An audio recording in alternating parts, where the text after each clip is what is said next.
Why was it so important for you tonight to come here? I was born in the city, born and raised here. Well, odds are that very machine was designed and assembled piece by piece right here in suburban Chicago. What are the chances that you are gonna find some migrant bones? Oh, we could find like 2 to 3, 3 to 4. Hi, Veronica, that's right. The shooter is still at large and police is encouraging everybody to stay in place, to shelter, to stay indoors. Come November, abandoning Biden could mean getting Trump elected. How do you feel about that? Well, we have a long time, and what I can say to that is this is beyond electoral politics. Do you fear for your cousin's safety when Israel is pushing forward with its invasion of Gaza? I can tell you that the Israeli army and the Israeli Air Force are doing everything in their power to make sure that no civilian will be affected. How do you know that? Because I was in the Israeli Air Force. Since the beginning of the war, Raja Mosleh has lost her home and multiple family members. We lost everything. They left nothing for us. But not her job as a nurse and as the local director for Med Global, an international NGO, even though, like most Gazans, she has been displaced over and over again. If you ask about the period that I spent in Shifa Hospital, actually I'm still traumatized. After her house in Gaza City was bombed in October, she took shelter with thousands of others at Al-Shifa Hospital. First outside the hospital, and then when Israeli forces surrounded it inside the operating room. It was like a nightmare. I see children without legs, without arms. Mosleh says one night she tried to comfort a young dying girl. She asked me, "Do you see me?" I said, "Yes, I see you." She said, "I cannot see you."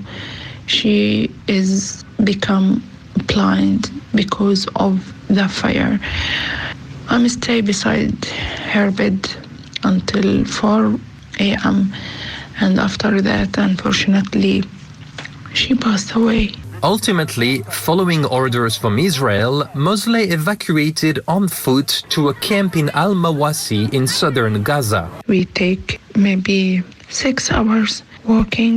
Nearby in Khan Yunis, Gaza's largest southern city, she helped set up a new and much-needed medical station.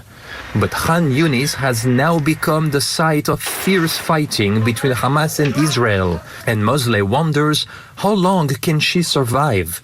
And if she does, how many times will she be displaced again? It is very miserable, very difficult.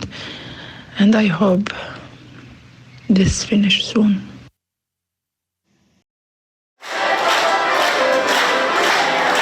Ukrainian soldiers greeted like heroes at the Minneapolis-St. Paul airport. From the front lines, they have arrived in America to take a step forward to full mobility. With their morale boosted, they make their way from the airport straight to the Prothese Foundation, a nearby prosthetics clinic.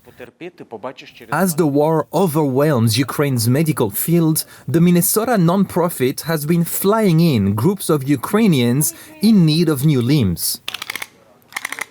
Each time we see these people, we need to say to them, thank you for your service.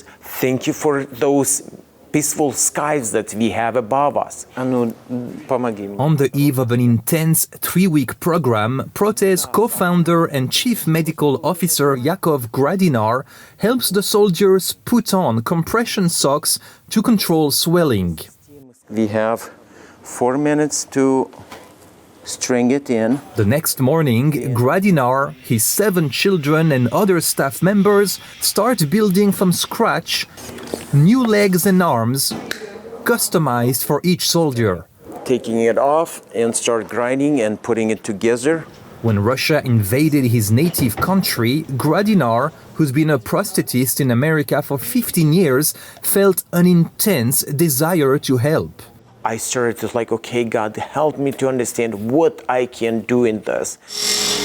What started as a small operation from his kitchen is now a state-of-the-art clinic, including a gym for physical therapy.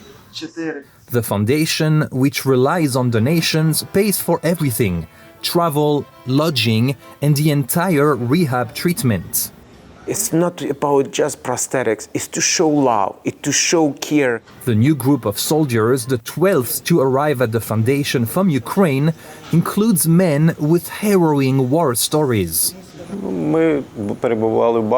30-year-old Hirori Vorobyov tells us he lost his leg in March during the brutal battle for the city of Bakhmut. Raquel Gradinar, one of the doctor's daughters, helps us translate. He had a lot of surgeries, and with every surgery, he would look down at his leg to make sure it's still there, because at 30 years old, who wants to be left without a leg? Raquel is only 16, but like her siblings, she works hard to help her dad and cheer up the soldiers. Sometimes I can't do anything, but I just try to show them a little bit of light. Another soldier, 35-year-old Dmitro Starikov, tells us he stepped on a Russian mine in the Donetsk region. Starikov says he's thinking of going back to the front lines after the rehab program. According to Gradinar, 20% of Ukrainian soldiers treated here, including this sniper, go straight back to combat. Very well. When it's hard, I compare myself to those soldiers that on front line. Since its creation in 2022, the Protest Foundation has spent roughly $1.7 million fitting around 90 Ukrainians with new prosthetic devices. Most of them soldiers, but also children who lost limbs to Russian rockets. I will say that one thing to work with adult soldiers, and another thing when we are working with kids. And it's very upsetting to see, but that gives us more drive. After a well-deserved lunch break, it's time for some soldiers to try their brand new prosthetics, and for the first time in months, to comfortably walk again. He's like, I want it also. I want to walk like that. For the next 3 weeks, Gradinar and his staff will make constant adjustments to the soldiers' new limbs. Meanwhile, the soldiers will train hard to build strength and stability. Once back in Ukraine, they'll have access to a new satellite prothese clinic. Here in the US, Gradinar and his family will inevitably miss them.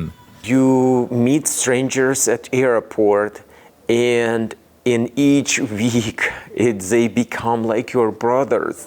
But soon enough, another group might arrive. As Gradinar puts it, until Vladimir Putin decides to stop killing and injuring Ukrainians, he, his family, and everyone at the foundation will be ready to take in more amputees and help them heal. Ben Schamisso, Scripps News, Oakdale, Minnesota.